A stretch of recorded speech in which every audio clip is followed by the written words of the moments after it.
सबरी प्रभु श्री राम का स्वागत करने के लिए आतुर थी।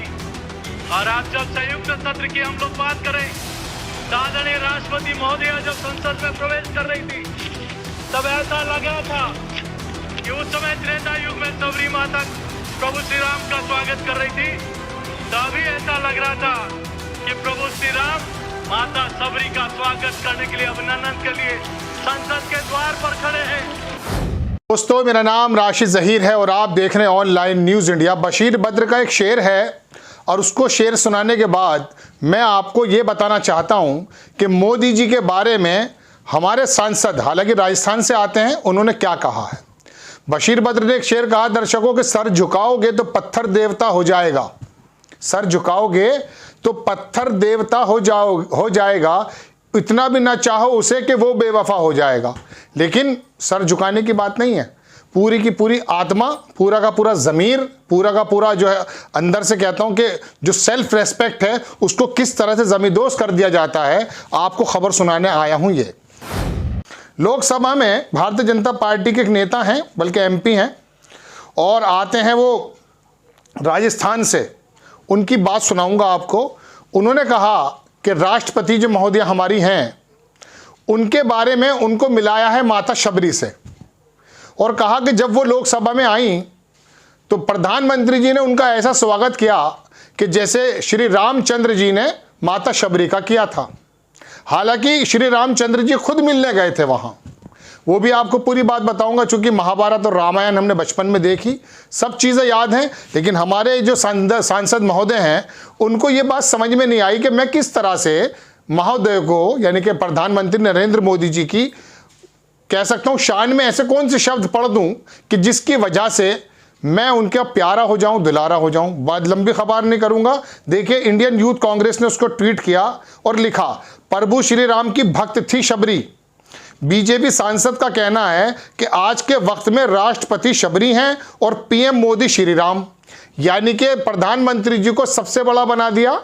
और राष्ट्रपति जी की क्या ये इंसल्ट नहीं कही जाएगी कि उनको जो है बिल्कुल कह सकते हैं, मैं दूसरे वे में कह रहा हूं कि उनको माता शबरी बताने की कोशिश कर रहे हैं वो, यानी कि भगवान राम जो है वो प्रधानमंत्री जी हो गए। आगे लिखते हैं, इसका क्या मतलब है, कौन भक्त है कौन भगवान, आप अंदाजा खुद कीजिएगा। पहले बयान सुने, उसके बाद फिर मैं आपको थोड़ा सा इस रिपोर्ट के बारे में बताऊंगा। देखें आप। त्रेता युग में माता सबरी प्रभु श्री राम का स्वागत करने के लिए आतुर थी। और आज जब संयुक्त सत्र की हम लोग बात करें, आदरणीय राष्ट्रपति महोदया जब संसद में प्रवेश कर रही थी, तब ऐसा लगा था कि उस समय त्रेता युग में सबरी माता प्रभु श्री राम का स्वागत कर रही थी। तभी ऐसा लग रहा था कि प्रभु श्री राम माता सबरी का स्वागत करने के लिए, अभिनंदन के लिए संसद के द्वार पर खड़े हैं। उनके स्वागत के लिए, उनके अभिनंदन के लिए। देख लिया दर्शकों, ये हमारे सांसद महोदय जो हैं, इनका नाम है सीपी जोशी, बीजेपी चित्तौड़गढ़ से ये आते हैं, गालिबन लिखा है, हाँ, चित्तौड़गढ़ राजस्थान। अब सांसद महोदय ने कहा कि इस तरह से प्रवेश किया हमारे राष्ट्रपति ने कि बिल्कुल भगवान राम की तरह लग रहे थे नरेंद्र मोदी जी। इसमें भी कोई दो राय नहीं कि कई बार आपको हमने दर्शकों को बताया, जाने या अनजाने में प्रधानमंत्री जी नरेंद्र मोदी जी भी राष्ट्रपति जी के साथ क्या कर चुके हैं। कुछ, हालांकि कुछ फेक न्यूज़ भी चली है उसमें।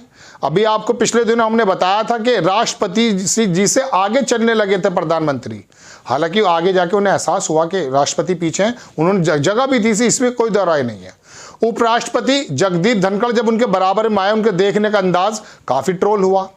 इसमें तक कोई दो राय नहीं है कि संविधान फिर भी जो तमाम लोक मत की ताकतें देता है वो प्रधानमंत्री जी को देता है। लेकिन आप राष्ट्रपति का क्या इस तरह से गाहे बगाहे, जाने अनजाने में अपमान करने लगेंगे। तो दर्शकों, सांसद महोदय प्रधानमंत्री जी को खुश करने के लिए ऐसा कह गए। माता शबरी के बारे में दर्शकों आपको मालूम है, लेकिन दोबारा रिमाइंड करा देता हूं। अभी 23 फरवरी को उनका डे मनाया जाता है, मनाया जाएगा, और फागुन के महीने में मनाया जाता है। आपको मालूम है कि माता शबरी घर से निकल गई थी और एक महाराज जी थे, मेरे नाम जहन से उनका निकल गया है, उनके वो साथ रहीं। उन्होंने वो आशीर्वाद दिया था कि श्री रामचंद्र जी, भगवान श्री रामचंद्र आपसे मिलने खुद आएंगे। गौर करिएगा इस बात पर कि आपसे मिलने खुद आएंगे। यहाँ राष्ट्रपति महोदया खुद आई थी, लाया गया था। तो गोया के प्रधानमंत्री नरेंद्र मोदी जी को श्री रामचंद्र के बराबर में खड़ा कर देना जैसा उनका आशय है, उनकी ये समझ में नहीं आया कि इनडायरेक्ट वे में कहीं ना कहीं वो राष्ट्रपति जी का कोई किसी तरह का अपमान कर रहे हैं। लेकिन चूंकि देखा है उन्होंने कि कई बार हमारे प्रधानमंत्री जी भी राष्ट्रपति के साथ रहे, वो कैमरे की गलती रही हो, लोगों में ट्रोल तो हुई है वो खबर, तो कहने लगे अब वहां पर श्री रामचंद्र जी आए, मोक्ष प्राप्त हुआ था उनको। उसके बाद झूठे बेर खाने की बात भी आपको याद होगा मिली है, और माता शबरी को जो मोक्ष प्राप्त हुआ वो श्री रामचंद्र जी की मुलाकात के बाद हुआ है। वही गए थे वहां पर, चूंकि वो बाकायदा तपस्या कर रही थी, उनको आशीर्वाद मिला हुआ था। अब दर्शकों बात यह है कि महाभारत और रामायण, मंदिर और मस्जिद, इससे बाहर की भी सरकारें बात करती है। भारतीय जनता पार्टी के सदस्य थोड़ा सा बजट पर भी बताएं कि देखिए ये चीज़ जो है पहले के मुकाबले हमने ज़्यादा की है। बजट इतना बड़ा इवेंट जो साल में एक बार आता है उसको ख़त्म कर दिया गया है। अभी कल राहुल गांधी ने मुख्यमंत्री योगी आदित्यनाथ जी के बारे में कोई बात कही, मैंने आपको खबर सुनाई थी, ठग कहा उन्होंने। मैंने कहा कि मुख्यमंत्री पद को लेकर के जो ये शब्द इस्तेमाल गए ये कहाँ तक मुनासिब हैं, लेकिन उसका जवाब हमारे योगी आदित्यनाथ जी ने दिया कि कांग्रेस और जो कांग्रेस के नेता वो श्री कृष्ण को नहीं जानते, उनके अस्तित्व को नहीं मानते। कहने का मतलब ये कि आपने जवाब ये देना चाहिए था या नहीं देना चाहिए तो सोचें आप, लेकिन आम आदमी उम्मीद करता है कि आपको ठग कहा जा रहा है। उत्तर प्रदेश के अंदर जिस तरह का माहौल है उसके बारे में उन्होंने सवाल खड़े किए हैं, इसका जवाब देने की जगह योगी आदित्यनाथ जी कह रहे हैं कि कांग्रेस और कांग्रेस के नेता श्री रामचंद्र और श्री कृष्ण के अस्तित्व को नहीं मानते। ये जवाब है, यानी कि सवाल आपसे कुछ भी किया जाए आप उसका जवाब सिर्फ रामायण और महाभारत में ढूंढने चले जाते हैं।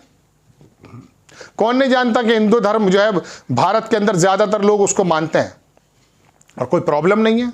और वो धर्म क्या क्या सिखाता आपने देखा है, हमारा देश की बुनियादों को मजबूत करने में हिंदुइज्म का हाथ है।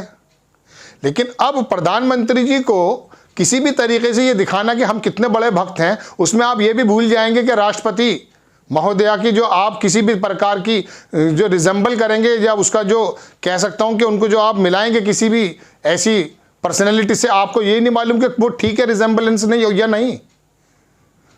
दर्शकों बात यह है कि अंधभक्ति तो सुनी थी, लेकिन मोदी भक्ति में हमारे ग्रंथ, हमारे महापुरुष, हमारे भगवान, हमारे ईश्वर, हमारे इन लोगों का भी इस्तेमाल किया जाता है। और मैंने शेर जो पढ़ा आपके सामने दर्शकों कि सर झुकाओगे तो पत्थर देवता हो जाएगा। हकीकत बात तो यह है कि हमारे नरेंद्र मोदी जी बहुत समझदार व्यक्ति हैं, वरना उनकी जगह कोई और बंदा होता तो आपने तो इतना जबरदस्त तरीके की चाटुकारिता शुरू कर दी है कि वो अपने आप को भी ईश्वर या भगवान ही समझने लगता। लेकिन ये एक तरफ तो ये बात है, और दूसरी तरफ ये भी सवाल उठना चाहिए कि आपने जो रिजेंबलेंस दी है, जो आपने दोनों का जो किसी तरह से कंपैरिजन करा है, ये बहुत बेहतर है या नहीं? राष्ट्रपति पद की गरिमा के बारे में आप क्या सोचते हैं? प्रधानमंत्री जी से लेकर के आम आदमी तक से बात पूछी जा सकती है। ये आप कभी राष्ट्रपति जी से आगे निकल जाते हैं, कभी कुछ हो जाता है, कभी ट्रोल हो जाते हैं, कभी देख के धर्म हो जाता है, मतलब बहुत तरह की बातें हैं, उसको डिटेल में नहीं जाना चाहता मैं। दर्शकों भारतीय जनता पार्टी का नेता, सदस्य, एमपी हों या दूसरे बंदे हों, किसी भी तरीके से आला कमान को क्या अट्रैक्ट करने की कोशिश कर रहा है और वो भगवानों से मिलाने की कोशिश कर रहा है। प्रधानमंत्री जी हमारे प्रधानमंत्री हैं देश के, भगवान तो उन्होंने खुद भी नहीं कहा कि मुझे भगवान कहिए आप उन्हें दुनिया भर की चीज़ों से बनाते रहिए। लेकिन दर्शकों बात यह कि इस वाले वक्तव्य के अंदर क्या आपको नहीं लगता कि राष्ट्रपति की कुछ थोड़ी बहुत गरिमा को ठेस पहुंचती है इस वाले डायलॉग से? आपको खबर कैसी लगी अपनी राय कमेंट्स बॉक्स में जरूर दीजिएगा। चैनल को सब्सक्राइब कीजिएगा, शेयर कीजिएगा। नेक्स्ट टाइम मैं किसी खबर के साथ आता हूं। जय हिंद। इस खबर को अभी लाइक करें, शेयर करें, अभी चैनल को सब्सक्राइब करें और घंटी जरूर दबाएं।